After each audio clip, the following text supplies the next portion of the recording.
Welcome to Managing Public Use 3D Printers Part 3, Knowledge Management, presented by Central Texas Library System, Incorporated. This video lesson is part of the 3D Labs at Your Library grant funded by the U.S. Institute of Museum and Library Services through a grant to the Texas State Library and Archives Commission, 2017. This lesson will begin with a few important things to remember about communication. It will then cover how people learn, the process of adult learning, effective workshop strategies, and finally, suggest some additional resources. 3D printing is a new concept for most people, so there are a few key things to keep in mind during conversations. Point out the connections between 3D printing and what we are already familiar with. Relate the technology to things we mutually care about, and above all, respect honest skepticism about the technology. That skepticism reflects an underlying desire to keep the conversation honest. Learning always begins with a reason to learn. Even children, who are sometimes believed to learn like sponges, have a purpose behind their learning, such as getting approval, solving a puzzle, winning a challenge, or finding patterns to life. Human brains limit how much time we can spend on learning.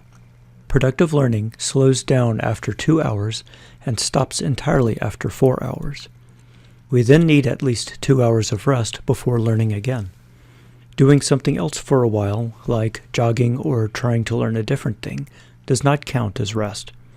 We need restful activities like eating, sleeping, and other forms of mental and physical relaxation.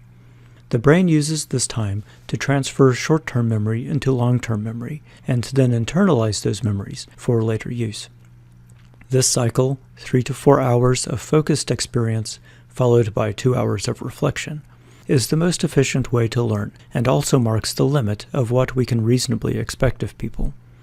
This seems to be closely tied to general human productivity.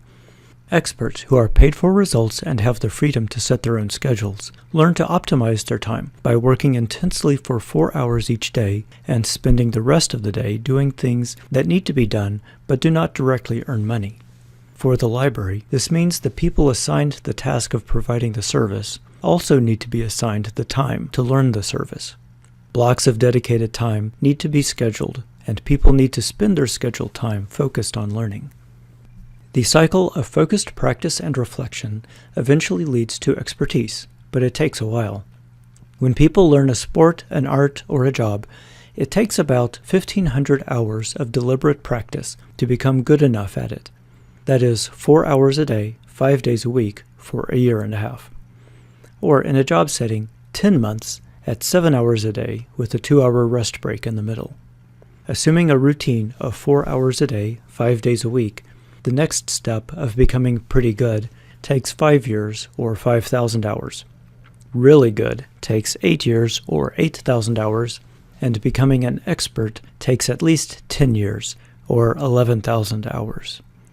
Incidentally, talent often gets mixed into discussions of expertise, but talent is only a starting point. It shaves off some time at the beginning, but it does not make practice more effective or less needed. The hardest part about the time it takes to learn is getting the time to actually do it.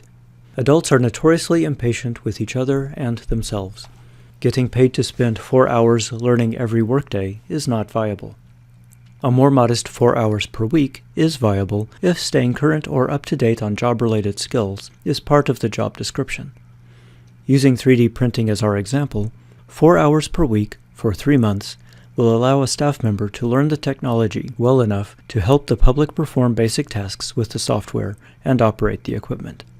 Time spent helping the public or teaching volunteers will further improve the staff member's knowledge. Along the way, there will be interested library users who will have the time to quickly develop expertise.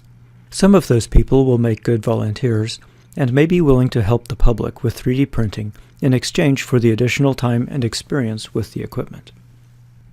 The third key to training, along with allowing enough time and productive focus, is purposeful learning.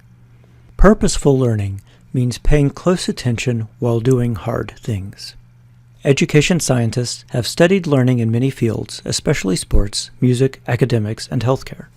2 groups of people consistently appear in these studies: those who continually get better and those who eventually stop learning. The practice that causes the division is purposeful learning. Those who learn what they need to know and then stick to what they can do never improve.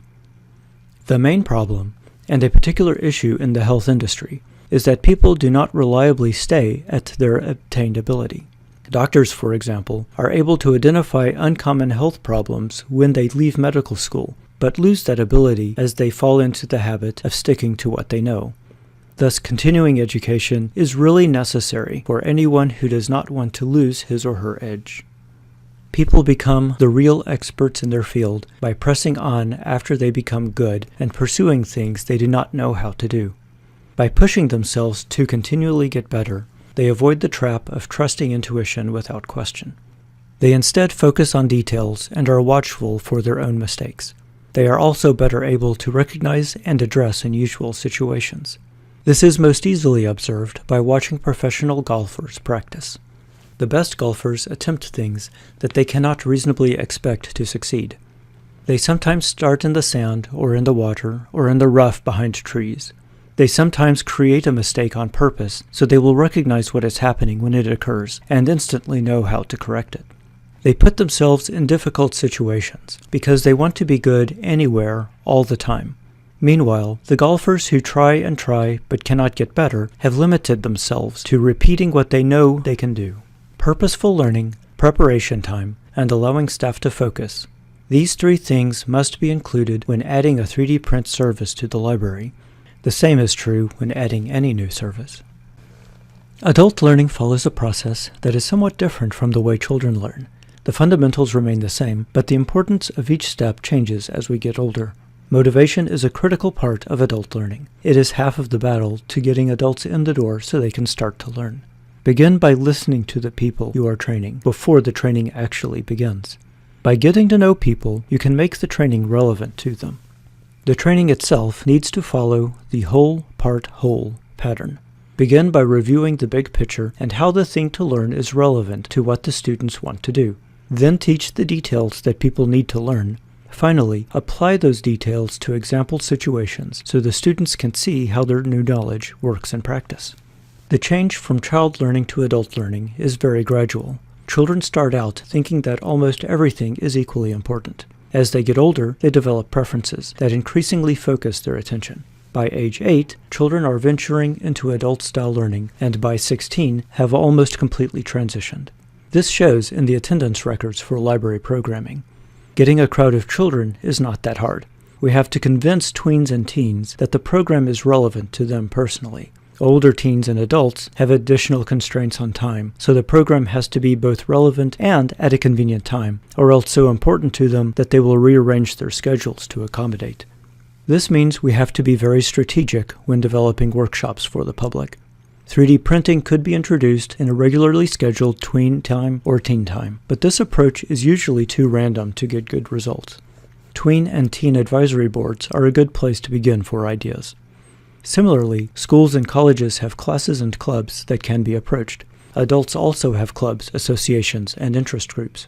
Senior centers may be a surprising source. Youth who ignore their parents often accept the same advice from their grandparents. Grandparents also have a strong interest in the future of their grandchildren, with time and perspective that the parents do not have. This special rapport makes grandparents a great way to reach youth who are otherwise unreachable. When reaching out to these groups, always go to them. Do not expect them to come to you.